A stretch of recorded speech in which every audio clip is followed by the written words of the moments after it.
Patrick Hutzel from intensivecarehotline.com with another quick tip for families in intensive care. So today I want to read out an email from Doreen, who left a comment on my YouTube channel after I published a live stream with the title of "Mom had a hypoxic brain injury after cardiac arrest. She's not waking up in ICU." And you can check out that live stream that I did a while ago. I do a YouTube live stream every week, regardless, where you can answer me questions, where you can ask me questions live on a live stream. But anyway, Doreen writes a lengthy comment on that live stream, and it's really good. And it's another story of survival and never giving up. So Doreen says, "Hi, Patrick. My husband suffered a choking incident which led to a cardiac arrest 2 years ago in June. He was on a ventilator.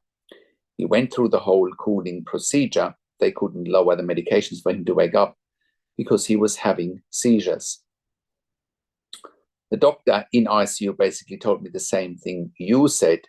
If he wakes up, he may not know who you are, and the quality of life may not be good. We ended up transferring him to another hospital that had a continuous EEG monitoring because they didn't offer that where he was. So therefore, he was transported out to put on a continuous EEG. No seizure activities were found. They took him off the ventilator and put in a tracheostomy. They started lowering the medications for him to wake up. Unfortunately, every time they started lowering the medication, he would start have severe myoclonic jerks. After messing around with the medications, they were able to get the myoclonic jerks under control and were able to take him off the medications for him to start waking up. After a few days of him being off those medications, he was not waking up. I would be there every day playing music for him. When I would play certain songs that meant something to us, he would start crying. I told the doctors about this, and they told me it was not intentional. It was part of the pseudo-bulbar reaction. I refused to believe this. When I played songs that meant absolutely nothing, there would be no reaction. Then it was meeting time. They pulled me into a room and basically told me that he's not waking up and I should start thinking of how we are going to move forward. Same thing, if he wakes up, his quality of life may not be good. Again, I refused to believe this. I asked the doctors, are his kidneys good? Is his heart good? They said, oh yes, all of his organs are good. I then said, good, we can continue to wait, because I will not give up on him. Fast forward, almost 2 years of continuing to tell doctors my husband is in there and them refusing to believe me. He is now in a facility, still has the tracheostomy, but he is awake, completely awake and aware of everything that is being said to him, and he can respond. He will shake his head yes and no to respond. He still has all of his memories. I am so glad I didn't let the doctors pressure me into giving up on him. If I can give any advice to someone going through this horrible experience, you know your loved one better than any of the doctors caring for them. They can have their medical opinion, but you know that person. Never give up hope." Well, Doreen, thank you so much for sharing this. It's great reading this. And, I guess it's what I've been saying for the longest here on my blog and on my YouTube channel, that, you should never give up hope.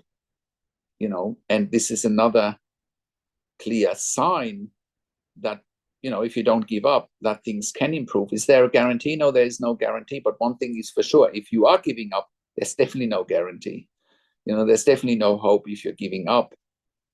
And if someone has a trach in particular, you can still entertain the thought of end of life. If you think it's not going down, if your loved one isn't improving, you can still talk about end of life. One thing that always boggles me is, what's the rush to talk about end of life? What's the hurry to kill someone? What's the urgency in that? Please, anyone has any thoughts, any ideas? are happy to take opinions, but I still don't understand what's the hurry to kill someone. There shouldn't be any hurry at all. We should be pouring as many resources as possible into saving people's lives and improving their quality of life. And we should be operating from a frame of hope. Medicine has come such a long way to improve people's lives.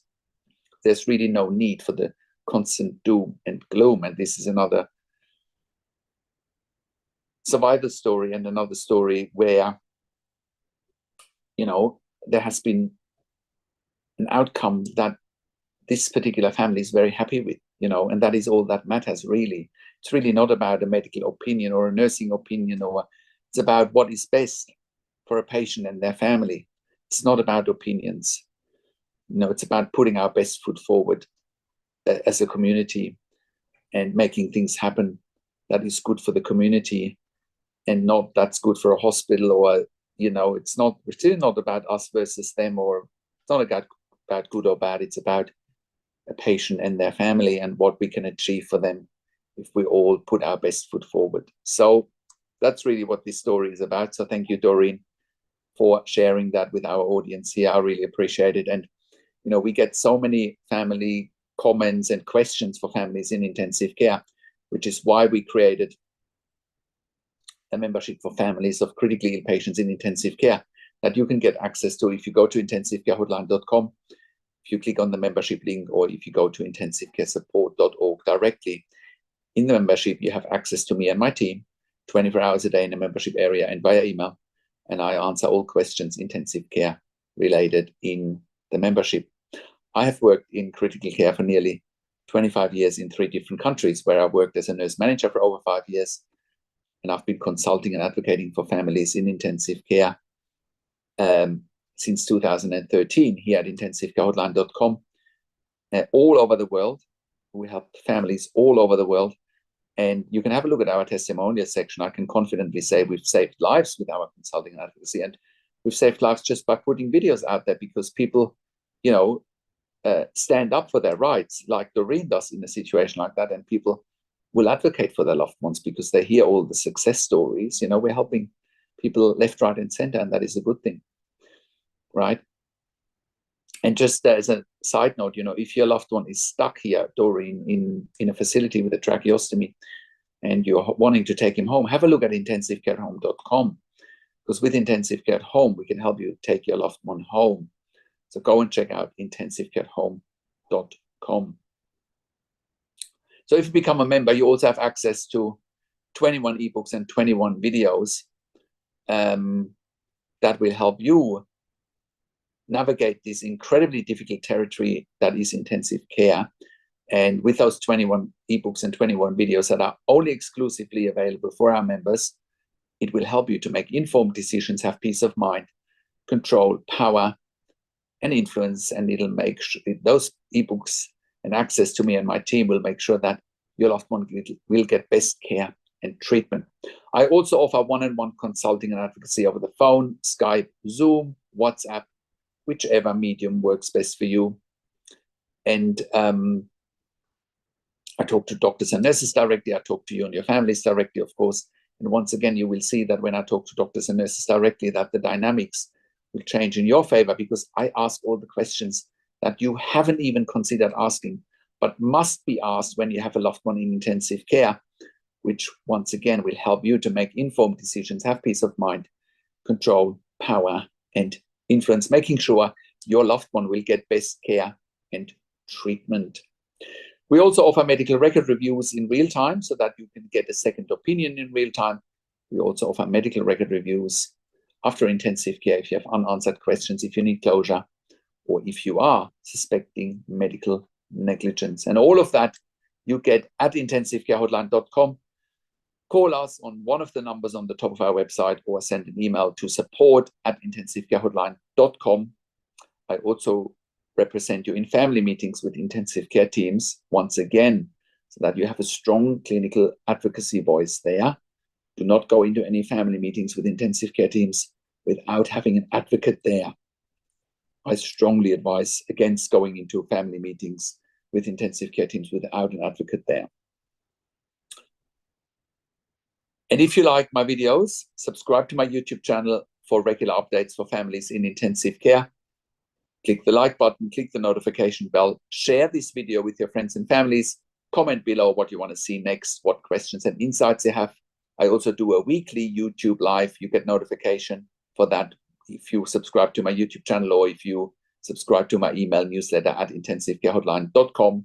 Thank you so much for watching. This is Patrick Hutzel from intensivecarehotline.com, and I will talk to you in a few days. Take care for now.